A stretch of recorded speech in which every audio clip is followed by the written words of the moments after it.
Hello friends, आज हम बात करने वाले हैं वृद्धि और विकास की, ग्रोथ एंड डेवलपमेंट, जो कि सीटेट का एक बहुत ही इम्पोर्टेंट टॉपिक है। हर बार एक क्वेश्चन इसके एग्ज़ाम में ज़रूर देखने को मिलते हैं। तो चलिए शुरू करते हैं। इस वीडियो के बाद आपका इस टॉपिक से संबंधित कोई भी कन्फ्यूज़न नहीं रहने वाला है।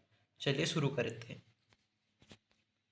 सबसे पहले अगर हम बात करें कि विकास क्या होता है, सबसे पहले देख सकते हैं जो विकास होता है वो एक सतत और क्रमबद्ध प्रक्रिया मानी जाती है। मतलब कि सतत का मतलब क्या होता है? सतत का मतलब होता है कि जो लाइफ टाइम कंटिन्यूअसली चलती रहती है। ऐसी प्रक्रिया जो लाइफ टाइम चलती रहती है, कभी रुकती नहीं है, वो कहलाती है सतत।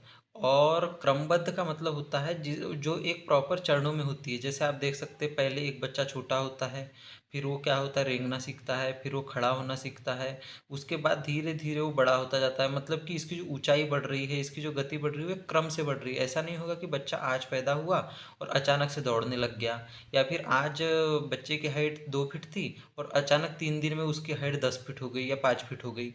ऐसे नहीं होता। मतलब उसका एक क्रम होता है। तो इसी को क्या कहा जाता है कि विकास एक सतत और क्रमबद्ध प्रक्रिया है। विकास धीरे धीरे होता है, चरणों में होता है और निरंतर होता रहता है। विकास कभी भी रुकता नहीं है। तो इसी को क्या कहा जाता है? विकास की निरंतरता। अब अगर हम बात करें तो विकास के क्या क्या प्रकार होते हैं और वो किस किस प्रकार का होता है, विकास की क्या क्या विशेषताएं होती है, ये हम आगे डिस्कस करने वाले हैं। तो आप लोग समझ गए होंगे कि विकास क्या होता है। विकास के दो गुण आपको याद रखना है कि एक सतत होगा और दूसरा एक क्या है, क्रमबद्ध प्रक्रिया होगी। मतलब एक क्रम से होगी, जैसे कि ये बच्चा कैसे क्रम से विकसित हो रहा है, उस प्रकार से। तो चलिए शुरू करते हैं अब नेक्स्ट इसका, कि विकास के आखिर प्रकार क्या क्या होते हैं।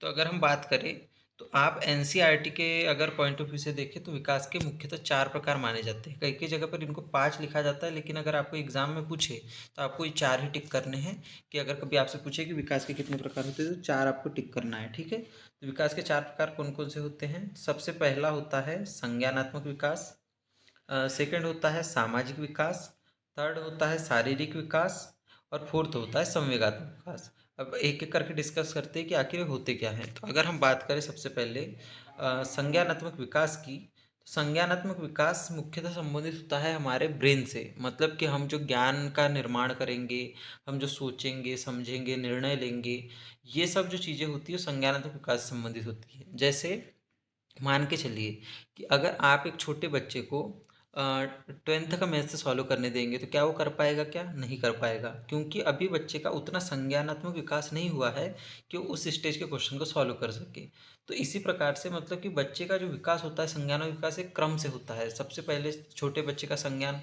कुछ कमज़ोर होगा, कुछ चीज़ें उसमें अतार्किक भी होगी, लेकिन धीरे धीरे जैसे बालक बड़ा होगा, जैसे जैसे वो वयस्कता की ओर पहुँचेगा, उसके संज्ञान में भी क्या हो जाएगा, इम्प्रूवमेंट आने लग जाएगा। तो ज्ञान और बुद्धि और सोचने की क्षमता का जो विकास है, वही किसे कहेंगे? संज्ञानात्मक विकास। अगर आपसे एग्जाम में कभी पूछ ले कि बताइए किस विकास के अंतर्गत तार्किकता का विकास होता है, या फिर किस विकास के अंतर्गत मनुष्य के ज्ञान स्मृति का विकास होता है, तो आपको क्या टिक करना है कि संज्ञानात्मक विकास के अंतर्गत। अब हम बात करने वाले हैं कि सामाजिक विकास क्या होता है।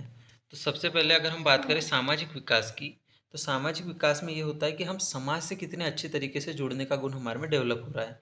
जैसे आप देखेंगे कि एक व्यक्ति है जो समाज से संबंध बनाकर चल रहा है, समाज के समूह में कार्य कर रहा है, सामाजिक व्यवहार उसका बहुत अच्छा है। इसका मतलब क्या हम मान सकते हैं कि उसका सामाजिक विकास अच्छा है? जी हाँ।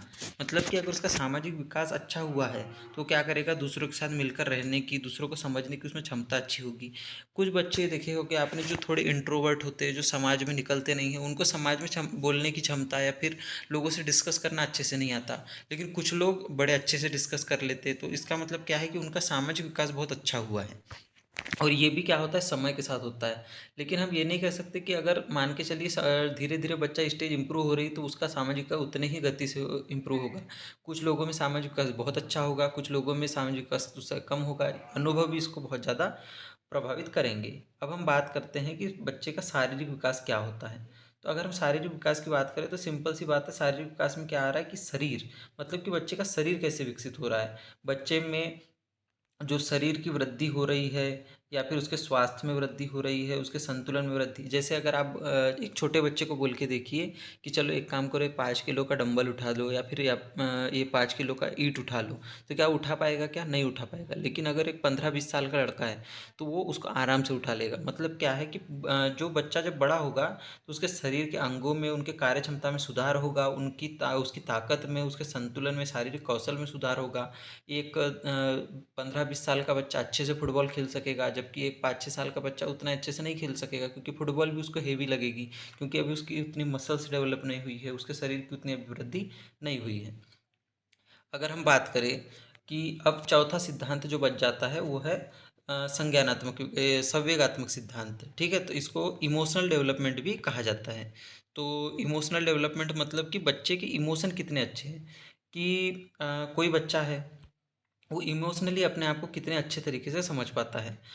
वो अपने भावनाओं को नियंत्रित कर पाता है या नहीं कर पाता। मान के चलिए किसी बच्चे को बहुत ज़्यादा गुस्सा आ रहा है और अपने गुस्से पे कंट्रोल नहीं कर पा रहा है, इसका मतलब क्या है कि बच्चे का संवेगात्मक उतना अच्छा हुआ ही नहीं है। अपनी भावनाओं को उसको समझना नहीं आ रहा है। एक बच्चे में मान के चलिए आत्मविश्वास ही नहीं है, अपने भावनाओं पर नियंत्रण नहीं है, इसका मतलब क्या है कि उसका संवेगात्मक विकास बहुत अच्छा नहीं है। ये भी धीरे धीरे समय के साथ इम्प्रूव होता है। छोटे बच्चों को गुस्सा ज़्यादा आता है, जब वो धीरे धीरे बड़े होते हैं, शांत हो जाते हैं, समझदार हो जाते हैं। कुछ लोग नहीं हो पाते, उनके अलग रीज़न हो सकते हैं। कई बार जो उनका जो इन्वायरमेंट है वो भी उसको, या फिर उनके जो एक्सपीरियंस होते हैं वो भी प्रभावित करते हैं।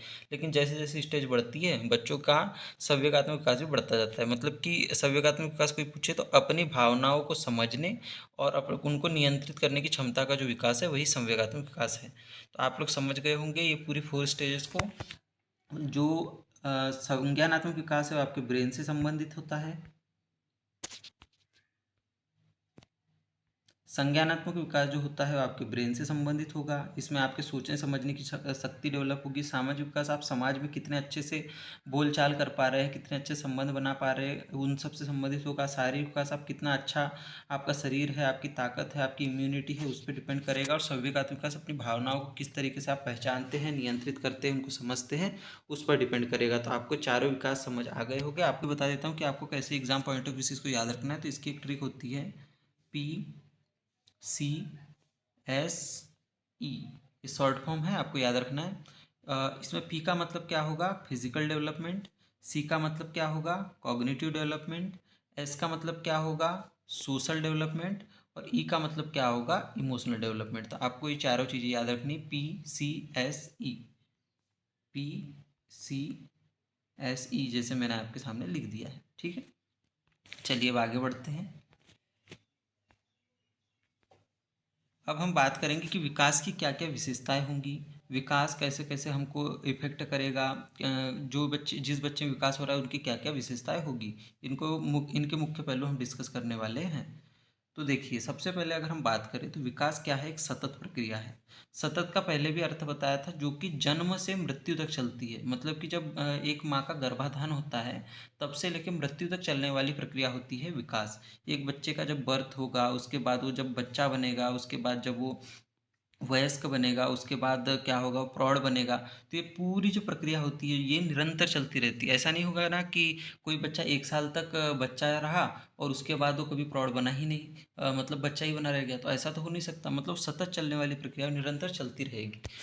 सेकंड चीज़ क्या है कि जन्म से मृत्यु तक चलती है। मतलब कि जीवन पर्यंत चलने वाली चीज़ है। मतलब कि सतत मतलब ये कंटिन्यू चलेगी, और जन्म से मृत्यु मतलब ये जीवन पर्यंत चलेगी। मतलब ऐसा नहीं होगा कि प्रौढ़ावस्था के बाद विकास रुक गया या फिर वृद्धावस्था में विकास रुक गया। विकास तो होता ही रहेगा, भले वो कैसे उसके मतलब जो मूल्य है वो चेंज हो जाए, उसका टाइप चेंज हो जाए, लेकिन वो हमेशा होता रहता है। क्योंकि विकास कोई एक प्रकार का तो है नहीं कि रुक जाएगा। अगर मान के चलिए किसी का फिजिकल डेवलपमेंट रुक गया तो इमोशनल डेवलपमेंट होगा, इमोशनल डेवलपमेंट रुक गया तो कॉग्निटिव डेवलपमेंट होगा। कोई ना कोई डेवलपमेंट तो होता ही रहेगा। अब बात करें, ये गुणात्मक और मात्रात्मक दोनों होता है। गुणात्मक का मतलब क्या होता है? गुणात्मक को बोला जाता है क्वालिटेटिव, मात्रात्मक को बोला जाता है क्वांटिटेटिव। तो गुणात्मक का मतलब होता है जो गुण डेवलप होते हैं। मान के चलिए किसी की बुद्धि डेवलप हो रही है, अब इसको आप स्केल या इंच टेप से तो नाप नहीं सकते। किसी के इमोशंस में बदलाव आ रहा है, इसको आप स्केल या इंच टेप से नहीं नाप सकते। तो ऐसी चीज़ें जिनको आप प्रत्यक्ष रूप से नहीं नाप सकते वो कहलाते हैं गुणात्मक विकास। और गुणात्मक परिवर्तन और मात्रात्मक परिवर्तन क्या होते हैं? जिनको आप माप सकते हैं। जैसे अगर मान के चलिए किसी की हाइट बढ़ रही है तो आप उसको माप सकते हैं, इंच टेप से माप सकते हैं, स्केल से माप सकते हैं। लेकिन और जैसे किसी का वजन बढ़ रहा है तो आप किलोग्राम में उसको माप सकते हैं किसी मशीन से। लेकिन आप बताइए, क्या किसी का कोई दुखी है, आप उसको कैसे मापेंगे? कौन सा टूल उपयोग करेंगे जिससे आपको पता चलेगा कि कोई व्यक्ति दुखी है? तो आप उस चीज़ का पता नहीं लगा सकते। इसका मतलब क्या हो गया कि कुछ चीज़ें होती हैं जो गुणात्मक होती हैं और कुछ चीज़ें क्या होती हैं, मात्रात्मक होती है। तो हम गुणात्मक मात्रात्मक दोनों प्रकार के परिवर्तन को किससे माप सकते हैं? दोनों प्रकार के परिवर्तन को किस में माप सकते हैं हम लोग उनको माप सकते हैं विकास में। वृद्धि में वृद्धि जब हम आगे पढ़ेंगे तो देख सकते हैं उसमें सिर्फ मात्रात्मक परिवर्तन के बारे में आप लोग जानेंगे। अब सेकंड चीज़, अब इस फोर्थ चीज़ अगर हम बात करें तो विकास क्या होता है, बहुआयामी होता है, मतलब मल्टी डायमेंशनल होता है। ये विभिन्न क्षेत्रों में एक साथ होता रहेगा। मतलब कि एक ही साथ बच्चे का सामाजिक विकास भी हो रहा है, एक ही साथ बच्चे का भावनात्मक विकास भी हो रहा है, एक ही साथ बच्चे का शारीरिक विकास भी हो रहा है, एक ही साथ बच्चे का मानसिक विकास भी हो रहा है। ऐसा नहीं होगा कि जिस एज में बच्चे का शारीरिक विकास हो रहा है तब तक उसका भावनात्मक विकास नहीं हुआ। मतलब ऐसा तो हो नहीं सकता कि एक ही विकास होगा और अन्य विकास नहीं होंगे। मतलब सभी चीज़ें क्रम बाई क्रम एक ही साथ, मतलब बहुआयाम बदले तो जैसे एक पेड़ की शाखा होती है ना, एक साथ अलग अलग दिशाओं में बढ़ती है, उसी प्रकार एक बहुदिशीय या बहुआयामी होता है। अगर हम बात करेंगे कि इसका एक निश्चित क्रम होता है।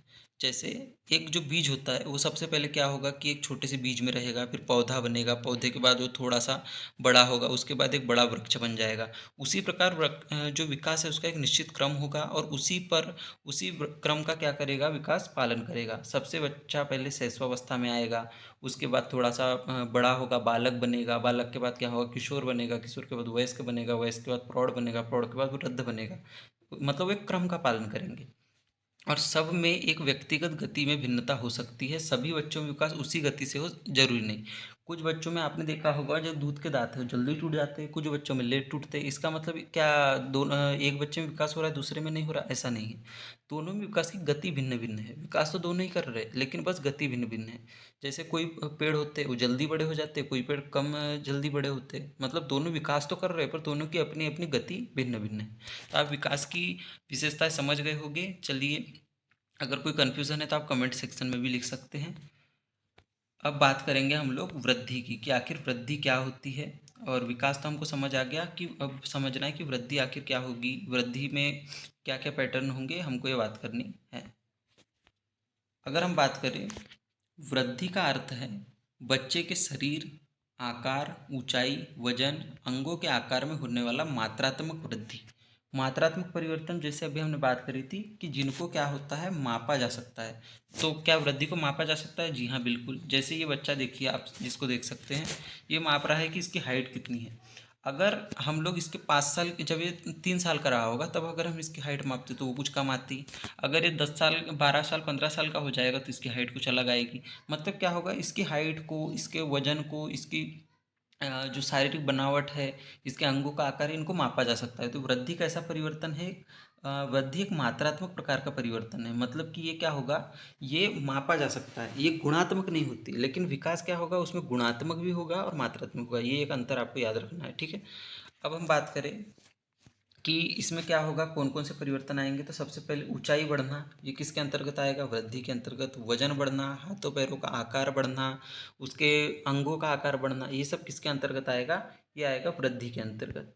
ठीक है, तो आपको ये चीज़ें भी याद रखनी है कि कौन कौन सी चीज़ें वृद्धि के अंतर्गत आएगी और कौन कौन सी चीज़ें विकास के अंतर्गत आएगी। ठीक है, आगे बढ़ते हैं अब। तो वृद्धि आई होप आप लोग को समझ आ गई होगी। अब हम बात करेंगे कि वृद्धि के मुख्य पहलू क्या क्या होते हैं, इसके कुछ कुछ मुख्य जो सिद्धांत जो हम पढ़ने वाले हैं। तो सबसे पहले अगर हम बात करें, तो अभी हमने बात करी कि जैसे वृद्धि क्या होती है, एक मात्रात्मक परिवर्तन है। इसका संख्यात्मक मान प्राप्त कर सकते हैं, जैसे ऊंचाई, वजन, कितने किलो का कोई व्यक्ति है, कितनी हाइट है किसी व्यक्ति की। इसमें लेकिन गुणात्मक चीज़ें शामिल नहीं हैं। इसकी मापनीयता है, मतलब हम इसको मापा तौला जा सकता है। इसी प्रकार, मतलब इसी पॉइंट की बात कर रहा है कि इसे मापा तौला जा सकता है। शारीरिक परिवर्तन होते हैं इसमें, शारीरिक परिवर्तन जो आंखों द्वारा देखे जा सकते हैं। जैसे अगर मान के चलिए किसी की भाषा में डेवलपमेंट हुआ, तो आपको पता चल सकता है कि इसका डेवलपमेंट कल 5 किलो था और आज 10 किलो हो गया, ऐसा तो नहीं बोल सकते। लेकिन शारीरिक परिवर्तन के बारे में आप बोल सकते हैं कि आज इसकी हाइट 10 फीट थी, तो 10 फीट तो सॉरी किसी की हाइट नहीं होती, आज इसकी हाइट 5 फीट थी, कल इसकी हाइट 5.5 फीट हो गई, ये आप तो बोल सकते हैं। तो मतलब शारीरिक परिवर्तन जो होते हैं वो क्या होते हैं, देख दृश्य नहीं होते, उनको देखा जा सकता है। तो इस प्रकार के परिवर्तन इसमें सम्मिलित होते हैं, मुख्यतः इसमें शारीरिक परिवर्तन ही सम्मिलित होते हैं। इसकी एक निश्चित सीमा होती है, जैसे हमने बोला कि विकास जो होता है जीवन पर्यंत चलता है, लेकिन ये जीवन पर्यंत नहीं चल सकता। वृद्धि की एक निश्चित आयु और निश्चित अवस्था है। जैसे आपने देखा होगा कि हाइट की वृद्धि जो होती है, किसी भी बच्चे की हाइट वो किशोरावस्था के बाद नहीं बढ़ सकती। किशोरावस्था तक जितनी हाइट उसकी बढ़ गई उतनी बढ़ गई, उसके बाद थोड़ा बहुत चेंज अगर हो भी जाए, लेकिन अगर मान के चलिए कोई व्यक्ति 25 साल का हो गया, अब उसकी हाइट बढ़ ही नहीं सकती। लेकिन जो विकास है, विकास तो क्या है, वृद्धावस्था जीवन पर्यंत मृत्यु तक होता रहता है। और इसकी क्या होती है, वृद्धि की एक निश्चित सीमा होती है। अगर हम बात करें तो वृद्धि जो होती है विकास का एक हिस्सा होती है। वृद्धि एक छोटा पार्ट है और विकास एक बड़ा पार्ट है। तो वृद्धि क्या है, विकास का ही भाग है, जो कि मुख्यतः शारीरिक विकास के अंतर्गत आती है। वृद्धि समग्र विकास प्रक्रिया का केवल एक अंग है, मतलब एक पूर्ण प्रक्रिया नहीं, एक भाग है किसका, विकास का। तो विकास और वृद्धि पूरी तरीके से अलग नहीं है, वृद्धि कहीं ना कहीं विकास का ही एक भाग है। ठीक। और एक आयामी होती है, मतलब कि ये क्या होगी, सिर्फ यूनी डायरेक्शनल होगी, एक ही डायरेक्शन में चलती है, अलग अलग डायरेक्शन में नहीं चलती। अगर एक ही बार, मतलब इसमें मुख्यतः क्या आएंगे, शारीरिक परिवर्तन आएंगे, शारीरिक पहलू पर आधारित होगी, इसके अलावा सामाजिक ये सब इसमें पहलू सम्मिलित नहीं किए जाते। ठीक है दोस्तों, अब आपको समझ आ गया होगा कि वृद्धि की मुख्य विशेषता क्या है। अब हम बात करने वाले हैं सबसे इम्पोर्टेंट चीज़ कि वृद्धि और विकास में अंतर क्या क्या होता है, क्या क्या पॉइंट आपको इनमें याद रखने हैं। तो चलिए बात करते हैं इनकी। सबसे पहले अगर हम बात करें कि वृद्धि जो होगी, वृद्धि में शारीरिक परिवर्तन आएंगे जिसमें आकार, वजन या फिर शारीरिक माप आती है। विकास में क्या होगा, संपूर्ण परिवर्तन जो गुणात्मक और मात्रात्मक अलग अलग प्रकार के होंगे। जैसे वृद्धि में मुख्यतः शारीरिक परिवर्तन आएंगे, लेकिन इसमें सामाजिक, संवेगात्मक और इसके अलावा क्या होंगे, नैतिक विकास भी आ जाएगा।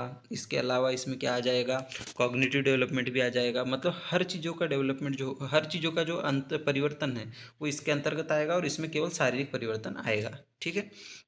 अब हम बात करेंगे कि इसमें क्या होगा, ये मात्रात्मक होगी, कौन, वृद्धि। लेकिन ये गुणात्मक और मात्रात्मक दोनों होगी, कौन, विकास। मात्रात्मक का मतलब इसको, जैसे हम इंच स्केल से, टेप से किसी भी पैरामीटर पर नाप सकते हैं मात्रात्मक परिवर्तनों को। जैसे हाइट बढ़ रही तो आप किसी चीज़ से माप सकेंगे। लेकिन गुणात्मक जो परिवर्तन होते हैं, गुणात्मक परिवर्तन बोले तो कि किसी के संवेग में कितना विकास हुआ, किसी के भाषा में कितना विकास हुआ, किसी का सामाजिक व्यवहार कितना सुधरा, इसको आप किलो में या ग्राम में तो माप नहीं सकते, ना ही इंच स्केल या फीट स्केल से माप सकते। तो इसको क्या बोलते हैं, गुणात्मक परिवर्तन। तो इसमें गुणात्मक भी शामिल है और मात्रात्मक भी शामिल है। अब मात्रात्मक कैसे शामिल है, क्योंकि इसमें शारीरिक विकास भी शामिल होता है। शारीरिक विकास को तो आप माप सकते हैं, तो यह गुणात्मक भी होगा विकास और मात्रात्मक भी होगा। इसमें केवल और केवल शारीरिक परिवर्तन आते हैं। इसमें शारीरिक, मानसिक, सामाजिक, संवेगात्मक, नैतिक हर प्रकार के परिवर्तन आते हैं। इसे मापा जा सकता है, मापा जा सकता है का मतलब डायरेक्ट माप सकते हो आप किसी चीज़ से। इसे प्रत्यक्ष रूप से मापा नहीं जा सकता, इसका अनुमान लगाया जा सकता है, इसमें वृद्धि नोटिस करी जा सकती है, लेकिन इसे प्रत्यक्ष रूप से आप माप नहीं सकते। ये क्या होगा, ये होगा एक आयामी, और ये क्या होगा, ये होगा बहुआयामी। एक आयामी का मतलब ये केवल शारीरिक दिशा में चलेगा, और ये क्या होगा, शारीरिक, मानसिक, सांवेगिक, सामाजिक, नैतिक हर दिशाओं में चलेगा। और वृद्धि की क्या है, एक निश्चित आयु होती है। वृद्धि एक निश्चित आयु के बाद नहीं हो सकती। जैसे किशोरावस्था के बाद हाइट नहीं बढ़ती, और उसके बाद अंगों का, एक वयस्क हो जाने के बाद व्यक्ति के शरीर के अंगों का आकार नहीं बढ़ेगा, शरीर का साइज नहीं बढ़ेगा। तो इसकी एक निश्चित आयु होगी, लेकिन ये क्या है, इसकी कोई निश्चित आयु नहीं, जन्म से मृत्यु तक निरंतर चलती रहती है। अब ये विकास का ही एक हिस्सा है, कौन, वृद्धि। लेकिन वृद्धि से कहीं अधिक व्यापक क्या है, विकास। मतलब ये समझ लीजिए कि अगर ये है ग्रोथ मतलब वृद्धि, तो ये है डेवलपमेंट। अब डेवलपमेंट के और भी बहुत सारी चीज़ें हैं, पर ग्रोथ उसका बस एक एस्पेक्ट है, इसमें पूरी चीज़ें सम्मिलित नहीं करी गई है। ठीक है। तो कौन व्यापक है, वृद्धि जो है वो विकास का एक हिस्सा है, और वृद्धि से अधिक व्यापक कौन है, विकास। विकास बहुत अधिक व्यापक चीज़ है। इसमें क्या क्या आता है, इसमें ऊंचाई, वजन, शरीर के अंगों का बड़ा होना आता है। इसमें बोलना सीखना, सोचने की क्षमता, व्यवहार, सामाजिक कौशल, प्लस ये भी चीज़, मतलब वृद्धि में तो सिर्फ वृद्धि ही आ रही है, लेकिन विकास में क्या आ रहा है, विकास तो आ ही रहा है, बोलना सीखना सोचने की क्षमता, और वृद्धि भी आ रही है, मतलब वृद्धि भी एक प्रकार का विकास ही है। ठीक है, आपको समझ आ गया होगा। मुख्य अंतर याद रखने, इनमें जो फेमस अंतर है जो आपको मतलब जो पॉपुलर है सीटेट के पॉइंट ऑफ व्यू से, वो कौन कौन से हैं, ये वाला एक, कि वृद्धि एक आयामी होगी और विकास बहुआयामी होगा, और इस ये मात्रात्मक होगा, और ये गुणात्मक प्लस मात्रात्मक विकास दोनों होगा। ये दो तीन चीज़ें हैं जो आपको याद रखनी है। ठीक है, और अगर आपसे पूछे कि विकास का हिस्सा कौन है, तो वृद्धि है, वृद्धि का हिस्सा विकास नहीं है, मतलब वृद्धि के अंतर्गत विकास नहीं आता, विकास के अंतर्गत वृद्धि आती है। ठीक है, अब हम बात करेंगे एक और इम्पोर्टेंट चीज़ की, जिसको बोला जाता है gross motor skills and fine motor skills. Hindi में इसको बोला जाता है स्थूल गतिक कौशल, स्थूल गतिक कौशल, और इसे बोला जाता है सूक्ष्म गतिक कौशल, हिंदी में इसका नाम है। अगर हम बात करें क्या होता है, तो सबसे पहले अगर ग्रॉस मोटर स्किल्स और फाइन मोटर स्किल्स की बात करें, ग्रॉस का मतलब क्या होगा, ग्रॉस मतलब थोड़ी जो रफ होगी, मतलब कि जो शरीर की बड़ी मांसपेशियों से किए जाने वाले काम हैं। मतलब कि जैसे इसमें फुटबॉल ये बच्चा खेल रहा है, तो इसमें क्या हो रहा है, इसके पैर की बड़ी मांसपेशी का यूज़ हो रहा है, तो इसको क्या बोलेंगे, जिसमें शरीर की बड़ी मांसपेशियों का यूज़ हो, वो कौन सी स्किल्स होती है, वो होती है ग्रॉस मोटर स्किल्स। इसमें क्या होते हैं, लार्ज मसल्स इन्वॉल्व की जाती है, जैसे रनिंग, दौड़ना, जंपिंग, कूदना, क्लाइंबिंग, चढ़ना, बैलेंसिंग मतलब संतुलन बैठालना। लेकिन वो काम जो छोटी मसल्स के उपयोग से होते हैं, जिसमें क्या होती है, मुख्यतः तो हाथ में और उंगलियों की मसल्स आती है। इसमें क्या आते हैं, जैसे राइटिंग वर्क हो गया, ड्राइंग हो गई, बटनिंग हो गई, या फिर आप लोग क्या कर रहे हो, कैंची से किसी चीज़ को काट रहे हो, तो ये सब जो काम आते हैं वो किस में आते हैं, फाइन मोटर स्किल्स में आते हैं। तो इसमें अंतर क्या याद रखना है, एग्जाम में इससे जो इंपॉर्टेंट चीज़ आती है वो मैं आपको बता देता हूँ। इसमें आता है कि विकास ग्रॉस से फाइन होता है, फाइन से ग्रॉस होता है, तो आपको इसकी एक ट्रिक याद रखनी है, जीएफ। जीएफ मतलब आप गर्लफ्रेंड मत समझिए, जीएफ मतलब होता है ग्रॉस मोटर स्किल्स, और ये होता है फाइन मोटर स्किल्स। तो विकास जाता है जी टू एफ, मतलब कि ग्रॉस मोटर स्किल्स पहले डेवलप होंगी और फिर फाइन मोटर स्किल्स डेवलप होंगी। जैसे आपने बच्चे को देखा होगा, बच्चे दौड़ना कूदना पहले सीखते हैं, लेकिन लिखने विखने में बड़ी कठिनाई जाती है, क्योंकि छोटी जो मसल्स होती है उनका उपयोग करने में कठिनाई होती है, बड़ी मसल्स का उपयोग करने में शुरुआत में सरलता होती है। तो जी टू एफ मतलब gross motor skill to fine motor skills growth जाती है। और क्या याद रखना है, अगर लार्ज बॉडी मसल्स होती है वो किस में यूज़ होंगी, वो होंगी ग्रॉस मोटर स्किल्स में। और अगर छोटी मसल जैसे उंगलियों की मसल्स हो गई, ये कहाँ पर यूज़ होगी, फाइन मोटर स्किल्स में। तो यहीं हमारा वीडियो समाप्त होता है। थैंक यू आपका इतना देर तक देखने के लिए। Thank you.